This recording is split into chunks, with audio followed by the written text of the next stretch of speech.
이것은 스승의 목소리이다. 외침과 어루만짐이다.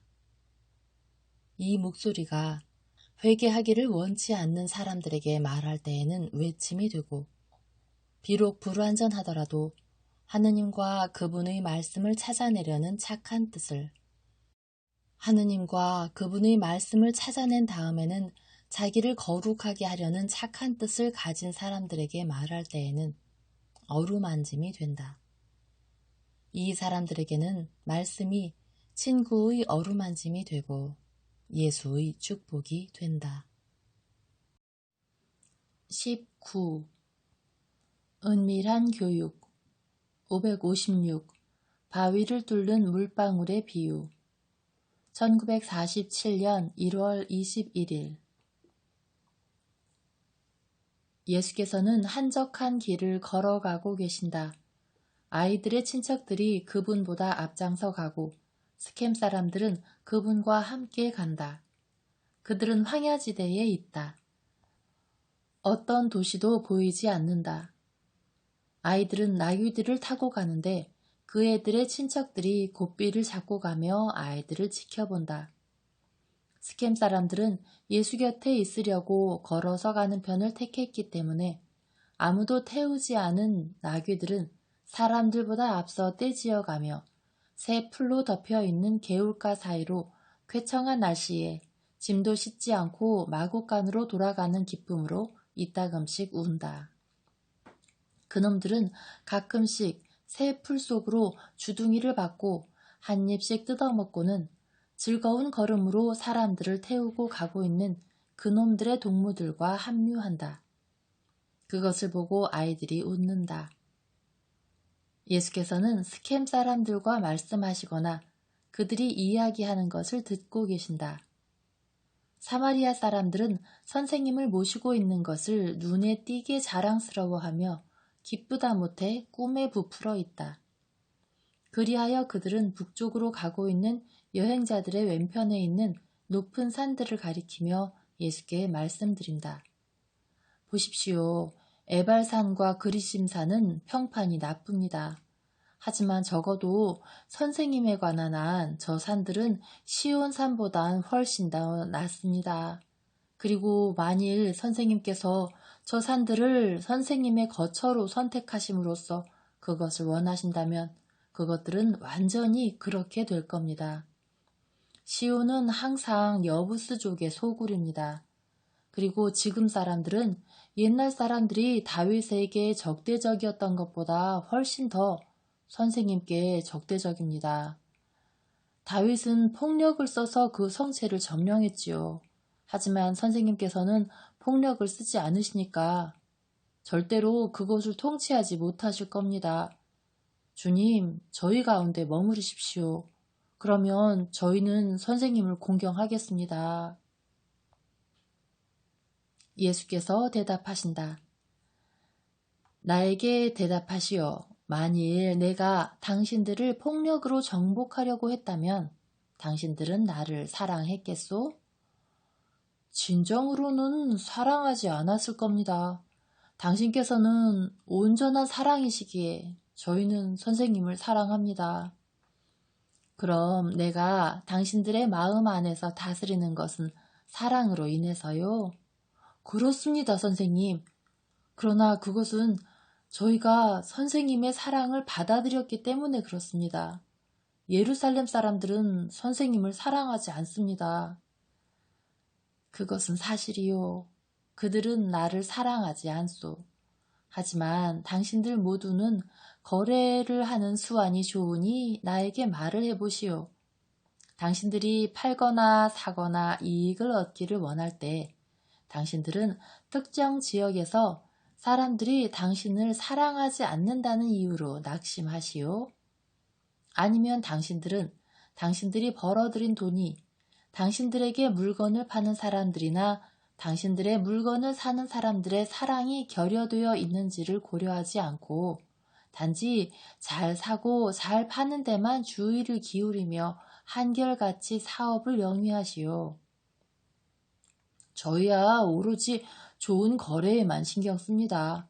그 거래에 저희와 거래하는 사람들의 사랑이 결여되어 있다 해도 상관없습니다.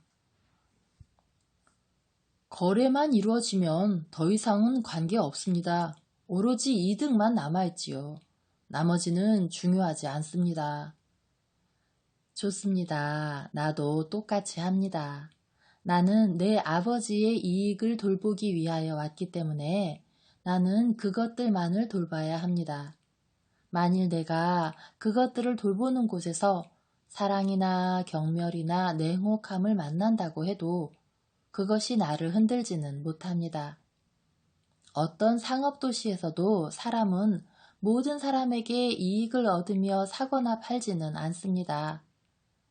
하지만 여러분이 오직 한 사람과만 거래해서 이익을 많이 남긴다면 여러분은 여러분의 여행이 무익하지 않았다고 말하면서 다시 가고 또 다시 갈 것입니다.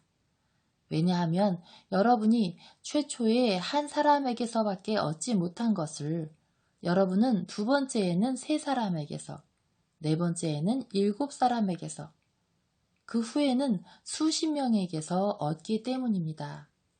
그렇지 않습니까? 나도 하늘을 얻는 일에 있어 당신들이 당신들의 사업을 위하여 하는 것처럼 합니다. 나는 집요하고 끈기 있고 수적으로 아주 적든 많든 충분하다고 생각합니다. 왜냐하면 구원받은 단 한 사람의 영혼도 큰 것이고 내 일을 통하여 얻은 큰 보상이기 때문입니다. 내가 어딘가에 가서 사람의 반응일 수 있는 것을 극복할 때마다 영혼의 왕으로서 단 한 신민만을 얻을 수 있다 해도 나는 내가 거기 간 것이 무익했다거나 내가 헛되이 고통당했다거나 일을 했다고 말하지 않습니다. 오히려 나는 업신여김, 모욕, 비난이 거룩하고 사랑스럽고 바람직하다고 말합니다. 만일 내가 화강암 요새들의 장애물 앞에서 멈춘다면 나는 훌륭한 정복자가 아닐 것입니다. 그렇지만 선생님께서 그 사람들을 이기시려면 장구한 세월이 필요할 겁니다. 선생님은 사람이시니까 그렇게 오랜 세월을 사실 수는 없을 거고 선생님께서는 선생님을 원하지 않는 곳에서 왜 그 시간을 낭비하십니까?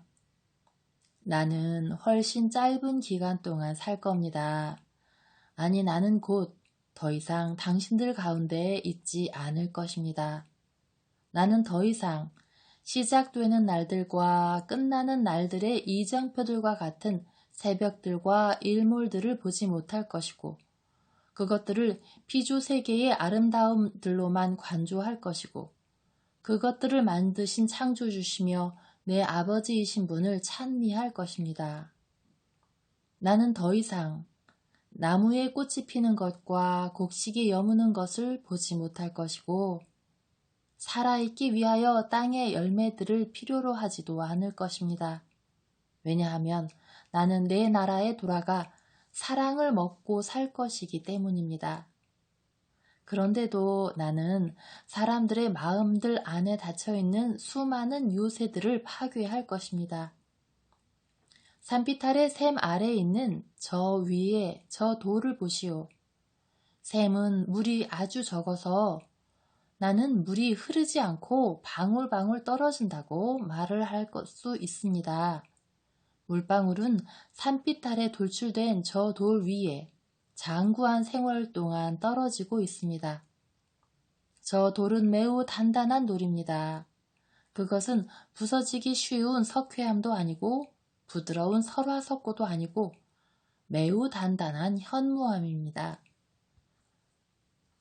그런데도 볼록한 바위의 한가운데에 그 모양에도 불구하고 어떻게 수련의 꽃받침보다 더 넓지도 않지만 하늘을 반사하고 새들의 목을 축이는 데는 충분한 작은 수면이 만들어져 있는지 보시오. 혹시 사람이 저 검은 바위 위에 푸른 보석을 올려놓고 새들을 상쾌하게 해줄 물컵을 팠겠습니까? 아닙니다. 사람은 그 일에 참여하지 않았습니다. 물방울이 끊임없이 리드미컬하게 저 바위에 대하여 침식작용을 하는 수많은 세기들 동안 사람들이 이 바위 앞을 지나갔을 테지만 아마 우리는 그 중심에 터키석 빛깔의 액체가 들어있는 이 검은 현무암을 보고 우리 눈과 이 근처에서 사는 새들에게 갈증을 풀어주기를 원하셨던 영원하신 아버지를 찬미한 최초의 사람들일 것입니다. 나에게 말해보시오. 혹시 저 바위 위에 현무암 돌출바위 아래서 새어나온 최초의 물방울 하나가 떨어져 하늘, 태양, 구름과 별들을 반사하는 컵을 봤을까요? 아니지요. 수백만, 수천만의 물방울들이 하나씩 하나씩 연이어 저 위 갈라진 틈으로부터 새어나와 반짝이면서 저 바위 위에 떨어져 하프 소리를 내면서 죽어가서 저 단단한 바위에 잴 수 없을 만큼 미세한 깊이를 만들어 놓았을 것입니다. 이렇게 모래시계처럼 시간을 표시하며 한 시간에 수많은 방울들, 새벽과 일몰 사이에 수많은 방울들, 밤과 일출 사이에 수많은 방울들, 하루에 수많은 방울, 안식일에서 다음 안식일까지 수많은 방울, 세 달에서 세 달까지 수많은 방울, 한 니산달에서 다음 니산달까지의 수많은 방울, 한 세기에서 다음 세기까지의 수많은 방울들이 떨어졌소. 바위는 저항했고 물방울은 꾸준했소. 교만하고 그래서 참을성이 없고 게으른 사람은 처음 몇 번 망치질한 다음에 나무 망치를 집어던지며 이건 팔 수 없다 하고 말했을 것이요. 그러나 물방울은 이것을 팠소. 그것은 물방울이 할 일이었소. 그것은 이 일을 위하여 창조된 것이요. 물방울은 한 방울씩 한 방울씩 시대들을 통하여 신음했고 그리하여 바위에 구멍을 내기에 이르렀소. 그러고 나서 그것은 이제 내가 파놓은 컵에 하늘이 이슬들과 비, 서리와 눈으로 물을 채울 것이다 하고 말하면서 중단하지 않았소. 물방울은 계속 떨어져 자기 혼자서 무더운 여름의 몇 개월 동안에 겨울의 엄동설안에 이 작은 컵에 물을 채워 누었소.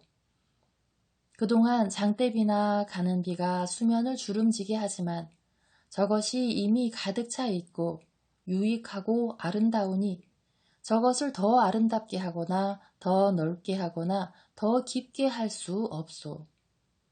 샘들은 그 딸들인 물방울들이 떠나가서 작은 수반에서 죽는다는 것을 알고 있소. 그러나 그것은 그것들을 붙잡아 두지 않소. 오히려 그것은 물방울들을 그들의 희생을 향하도록 독려하고 홀로 남아 슬퍼지는 것을 피하기 위하여 그들 다음에 새로운 자매들을 보내어 죽어가는 물방울들이 외롭지 않고 자신들이 다른 물방울들을 통하여 영속된다는 것을 보게 하오. 이와 마찬가지로 나도 단단해진 마음들의 요새들을 수천 번 치는 최초의 사람이 된 다음에 내가 시간의 끝까지 보낼 내 후계자들 안에서 영속되면서 그 마음들 안으로의 길을 열 것이고 내 법은 해처럼 사람들이 있는 곳이라면 어디든 들어갈 것이요. 만일 그들이 빛을 거절하고 불굴의 노력으로 열어놓은 길들을 막아버린다면 내 후계자들과 나는 우리 아버지께서 보시기에 잘못이 없을 거요. 만일 그 샘이 그 바위의 단단함을 보고 다른 경로를 따라갔다면 그래서 더 멀리 있는 풀로 덮여있는 땅에 떨어졌다면 우리가 저 반짝이는 보석을 가졌을 것인지 새들이 저 맑은 피로회복제를 얻을 수 있었겠는지 나에게 말해보시오. 아닙니다. 저것은 심지어 보이지도 않았을 겁니다, 선생님. 기껏해야 여름에는 좀 더 우거진 풀이 샘물이 방울방울 떨어지는 지점을 알려줬을 겁니다. 아니면 계속 습기가 차 있으면 뿌리들이 썩으니까 다른 곳보다 불이 좀 덜 있을 수도 있을 겁니다. 그리고 진흙이 있을 거고요. 다른 어떤 것도 없을 겁니다. 그렇게 되었다면 쓸데없는 물방울들이겠지요. 당신들의 말이 맞소. 무익하거나 적어도 무가치 했을 것이요. 만일 내가 나를 정의로나 동정으로 기꺼이 받아들이려는 마음들이 있는 곳들만을 선호한다면 나도 불완전한 일을 성취하게 될 것이요. 왜냐하면 나는 일은 하겠지만 아무런 수고 없이, 아니 의무와 쾌락 사이에서 남의 말을 따르는 타협으로 내 자아의 큰 만족을 얻기까지 하며 일할 것이기 때문이요. 사랑에 둘러싸이고 사랑이 영혼들을 일할 수 있도록 유연하게 만들어주는 곳에서 일하는 것은 수고스럽지 않소. 그러나 만일 필요가 없다면 공로도 없고 이미 의덕 안에서 살고 있는 사람들에게만 자신을 제한한다면 극소수의 사람들만이 얻어질 것이므로 많은 이익을 얻을 수도 없소. 만일 내가 모든 사람들을 먼저 진리로, 그 다음에는 은총으로 구속하려고 애쓰지 않았다면 나는 내가 아닐 것이요. 그런데 선생님께서 그 일을 성공하실 거라고 생각하십니까? 선생님께서 이미 원수들에게 선생님의 말씀을 받아들이도록 설득해 오셨던 것에 대해서 다른 무엇을 더 하실 수 있겠습니까? 만일 심지어 베다니아 사람의 부활까지도 유다인들로 하여금 선생님께서 하느님의 메시아라고 말하도록 이바지하지를 못했다면 선생님께서 무엇을 더 하실 수 있겠습니까? 나는 여전히 해야 할 더 큰 일, 그것보다 훨씬 더 큰 일을 가지고 있어. 언제입니까, 주님? 니산달이 만월이 될 때요. 그때 조심하시오. 하늘에 표징이 있을까요? 선생님께서 태어나셨을 때 하늘이 빛과 노래와 특이한 별들로 그것을 알게 했다고 사람들이 말을 하는데요. 그것은 사실이요. 사람들에게 빛이 세상에 왔다는 것을 알리기 위해서였소. 그때 니산달에는 하늘과 땅에 표징들이 있을 것이고 어둠과 흔들림과 하늘에서의 천둥의 포효와 땅의 열린 뱃속의 지진들로 인하여 그것은 세상의 끝처럼 보일 거요. 하지만 그것은 끝이 아닐 거요. 반대로 그것은 시작일 것이요. 전에 내가 왔을 때 하늘은 사람들을 위하여 구세주를 낳았소. 그런데 그것은 하느님의 행위였기 때문에 평화가 그 사건의 동반자였소. 그런데 니산달에는 땅이 자기의 자유의지로 자기 자신을 위하여 구속자를 낳을 터인데 그것은 사람들의 행위일 것이므로 평화가 그것에 동반하지 않을 것이요. 오히려 소름 끼치는 경련이 있을 것이요. 그리고 세기와 지옥의 시간의 공포 중에 땅은 하느님의 진노에 불타는 화살들 아래에서 그 가슴을 찢을 것이며 그것의 뜻을 부르짖을 터인데 너무 취하여 그것의 취지를 이해하지 못할 것이고 너무 강하게 사탄에게 붙잡혀 그것을 멈추지 못할 것이요.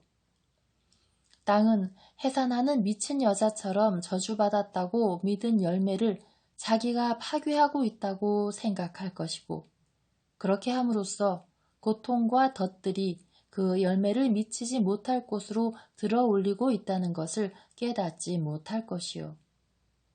그때 새 나무가 영원히 온 땅 위에 가지들을 뻗을 것이고 당신들에게 지금 말하고 있는 사람은 사랑으로 혹은 증오로 하느님의 참된 아들과 주님의 메시아로 인정받을 것이요.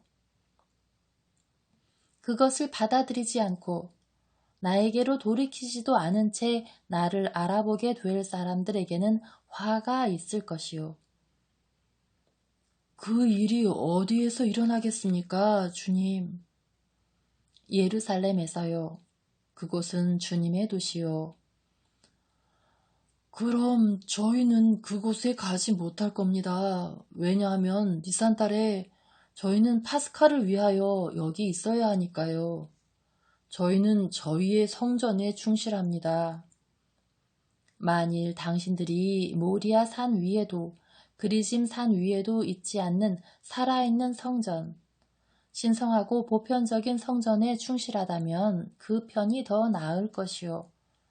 그러나 나는 당신들의 시간을, 즉 당신들이 하느님과 그분의 메시아를 영과 진리 안에서 사랑할 시간을 기다릴 줄 아오. 저희는 선생님께서 그리스도시라는 것을 믿습니다. 그래서 저희는 주님을 사랑합니다. 사랑한다는 것은 과거를 떠나 내 현재의 시간으로 들어오는 것이요. 당신들은 아직 나를 완전히 사랑하진 않소. 사마리아인들은 말없이 서로를 은밀하게 쳐다본다. 그러다가 그들 중 한 사람이 말한다. 선생님을 위하여, 선생님께로 가기 위하여 저희는 그렇게 할 것입니다. 하지만 가령 저희가 원한다 해도 저희는 유다인들이 있는 곳에는 들어갈 수가 없습니다. 선생님께서도 그것을 아십니다. 그들은 저희를 받아들이지 않습니다. 당신들도 그들을 받아들이지 않소. 그러나 안심하시오. 머지않아 두 지방, 두 성전, 두 가지 반대되는 생각들이 없어지고 유일한 백성, 유일한 성전, 진리를 열망하는 모든 사람들을 위한 유일한 믿음이 있게 될 것이요. 그러나 지금 나는 당신들을 떠나야겠소. 지금 아이들은 위로받았고 그 애들의 주의가 분산되었고 어두워지기 전에 에프라임에 도착하려고 그곳으로 돌아가려는 나의 길인 멀어졌소. 당신들의 행동이 어린 것들의 주의를 끌 수도 있기 때문에 아이들이 내가 떠나는 것을 알아차리지 못하는 편이 더 낫소. 계속하시오. 나는 여기서 멈추겠소. 주님께서 땅의 오솔길들과 그분의 길의 오솔길들에서 당신들을 인도하시기를 바라오. 가시오. 예수께서는 산 가까이로 비켜서서 그들이 떠나가게 하신다. 스켐으로 돌아가는 무리로부터 마지막으로 들리는 것은 조용한 산길을 따라 퍼지는 한 어린이의 명랑한 웃음소리이다.